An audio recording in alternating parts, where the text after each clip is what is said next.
Hello my dear friends, what's up and welcome back to learn English with AR. Learn English with AR में आपका स्वागत है। Friends, आज के वीडियो में हम लोग बात करेंगे हैव, हैज़ एंड हैड का प्रयोग।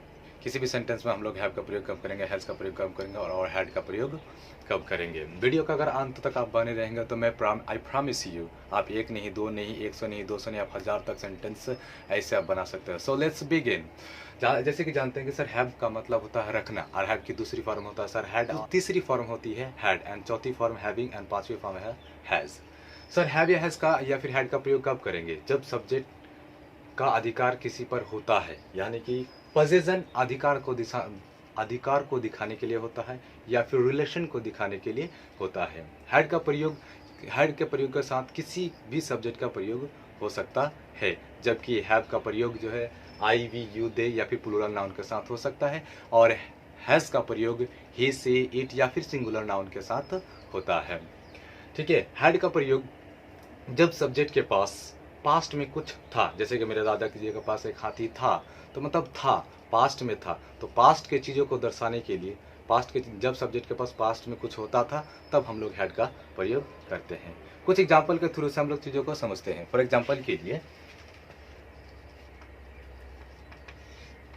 कि मेरे पास एक कार है, आई हैव आ कार। मेरे पास एक कार है, मतलब यह हुआ कि मैं उस कार का मालिक हूँ, और अधिकार यानी कि कार पर मेरा अधिकार है। इसका मतलब है कि यहाँ पे अधिकार को दर्शाता, यानी कि पोजेशन को दर्शाता है, इसलिए आई हैव अ कार। अगर मैं बोलूँ कि मेरे पास एक किताब है, इसका मतलब है कि I have a book, I have a book.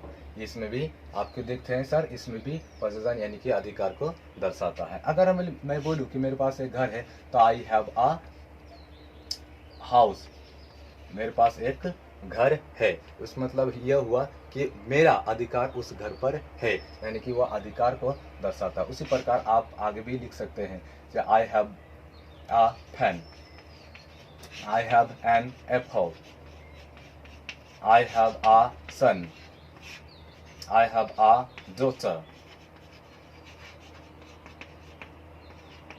ठीक है। आप इस प्रकार से प्रैक्टिस कर सकते हैं। अगर आपको अंग्रेजी सीखना है तो I have a car, I have a book, I have a house, I have a pen, I have an apple, I have a son, I have a daughter. ठीक है। मेरे पास एक कार है, आई हैव अ कार। मेरे पास एक किताब है, I have a book. आप सब्जेक्ट भी चेंज कर सकते हैं, यू कैन चेंज सब्जेक्ट, जैसे कि you have a car, you have a book, you have a house, you have a pen, you have an apple, you have a son, you have a daughter। आप इसे we भी लगा सकते हैं, you भी, दे भी लगा सकते हैं, या फिर आप किसी का, आप इन सारे के पास किसका प्रयोग होगा? हैव का प्रयोग किया जाएगा। और ही, सी या फिर इट, इनके पास किसका प्रयोग होगा? हमेशा हैज़ का प्रयोग होगा। आप लोग जानते हैं कि सर ही क्या है? एक सिंगुलर नाउन है। सी क्या है? एक सिंगुलर नाउन है। इट क्या है? एक सिंगुलर नाउन है। इसलिए ही हैज़ अ बुक होगा, ही हैज़ अ कार होगा, ही हैज़ अ हाउस होगा, ही हैज़ अ पेन होगा, ही हैज़ एन एप्पल हो सकता है, ही हैज़ सन हो सकता है। ठीक है। तो सी हैज़, इट हैज़, अब इट हैज़ भी लगा सकते हैं कि जैसे कि अगर मान लीजिए कि अगर कुत्ता की बात हो, ठीक है, डॉग की बात हो, जैसे कि डॉग के 4 पैर होते हैं, तो it has 4 legs, it has 4 legs. आप इस प्रकार से बना सकते हैं। अगर आप चाहते हैं कि सर मेरे पास 3 गो बकरियां हैं, तो क्या लगा सकते हैं sir? I have 3, THRW 3 gots, GOATS। तो आप देख सकते हैं कि सर आ के जगह पे आप क्या लगा सकते हैं? 3, क्योंकि 3 आया है, इसलिए यहाँ पे S लगेगा, क्योंकि वह प्लूरल हो जाएगा। तो आई हैव 3 गॉट्स। ठीक है। उसी प्रकार आप इसको सब्जेक्ट को चेंज करके आप बना सकते हैं। अब हम लोग बात करते हैं सर कि हैड का प्रयोग कैसे करेंगे। हैड, इसमें कोई दिक्कत ही नहीं है। जैसे कि मेरे पास या फिर उसे एक बैल था, उसे एक बैल था या उसके पास एक बैल था। ठीक है। तो इसका मतलब है कि सर उस पास्ट का बात कर रहा है, यानी पास्ट के अधिकार को दर्शाता है कि उसके पास एक बैल था, तो इसमें साथ हैड का प्रयोग करेंगे। इसमें कोई दिक्कत है नहीं है कि सर किसके साथ क्या प्रयोग करें, इसमें कोई झमेला नहीं है। कोई भी सब्जेक्ट के साथ आप लोग हैड का प्रयोग कर सकते हैं। तो ही हैड एन ऑक्स, उसके पास एक बैल था। आप इसे सर सब्जेक्ट को चेंज करके बना सकते हैं। जैसे कि उसके पास एक कार थी, उसके पास एक कार था, तो ही हैड अ कार। उसके पास एक बस था तो ही हैड अ बस, उसके पास एक हाथी था तो ही हैड एन एलिफेंट, उसके पास एक बड़ा घर था, he had a big house, he had a big house. आप इस प्रकार से बना सकते हैं चीज़ों को। अब हम लोग बात करेंगे सर कि नेगेटिव सेंटेंस में कैसे बात करते हैं, नेगेटिव सेंटेंस बनाने के लिए।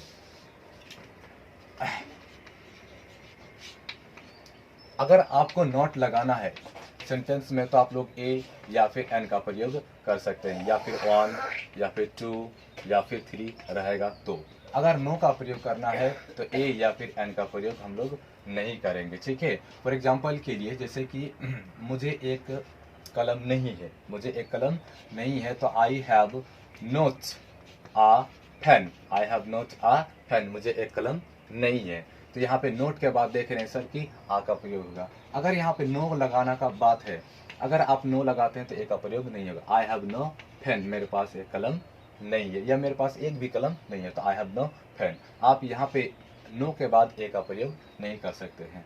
नेक्स्ट एग्जाम्पल आप देख सकते हैं कि sir I have not two cows, मेरे पास दो गाय नहीं है, मेरे पास दो गाय नहीं है। I have not two cows, मेरे पास दो गाय नहीं है। अगर यहाँ पे नो का प्रयोग करेंगे तो आई हैव नो का प्रयोग नहीं कर सकते हैं। क्योंकि इसलिए नहीं कर सकते हैं क्योंकि यहाँ पे नोट के बाद किसका प्रयोग होगा सर, टू का प्रयोग होगा, नंबर का प्रयोग 1 2 3 अगर आपका प्रयोग हो तो वहाँ पे नोट का प्रयोग कर सकते हैं। आई हैव नो काउज यहाँ पे आप प्रयोग नहीं कर सकते हैं, ठीक है। तो ये वाला सेंटेंस क्या होगा सर, गलत होगा। तो आप इस प्रकार से क्या कर सकते हैं, बना सकते हैं। मेरे पास पानी है तो I have water, I have water, मेरे पास पानी है। अगर मैं बोलूँ कि मेरे पास पानी नहीं है तो आपको लगाना पड़ेगा कि I have no water, I have no water. क्योंकि आप जानते हैं कि सर वाटर कैसा नाउन है, अनकाउंटेबल नाउन है। जब तो अनकाउंटेबल नाउन होता है, और अनकाउंटेबल नाउन के पहले जो है सर आप नोट का प्रयोग नहीं कर सकते। अगर आप नोट का प्रयोग करते हैं तो आप मिस्टेक करते हैं, इसलिए आपको किसका प्रयोग होगा, नो का प्रयोग होगा। उसी प्रकार जो आई हैव नो मिल्क, मेरे पास दूध नहीं है। उसी प्रकार आई हैव नो शुगर, मेरे पास चीनी नहीं है। आई हैव नो सॉल्ट, मेरे पास नमक नहीं है। आई हैव नो मनी, मेरे पास पैसे नहीं है। आप इस प्रकार से अनंत बना सकते हैं सर, आप जितना मन चाह आप ऐसे बना सकते हैं सर।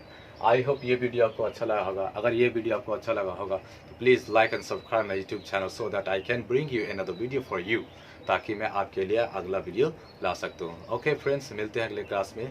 जय हिंद फ्रेंड्स।